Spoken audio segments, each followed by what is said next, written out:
So these are some air layering propagation domes here that I just got. They have these small, medium, and large size. You get some of each. So this is the small size right here. Good for smaller branches. So medium size right here. So one side is clear, one side is black. So it's going to look like this. So the black side will keep the sun off it. And then you can have the clear side down, or you can wrap the whole thing in aluminum foil to keep sunlight off the whole thing as well.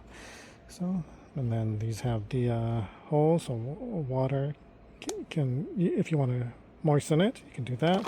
So basically really easy to use. Just fill it with your medium, usually some type of moss. You can add some rooting hormone to your branch.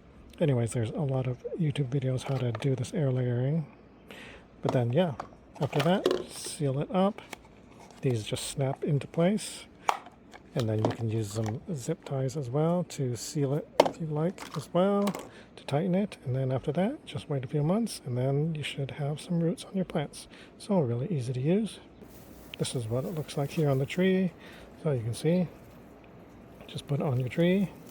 It'll look like that, and then just leave it for a few months, and then hopefully in a few months you'll have some nice roots for you to propagate your plant.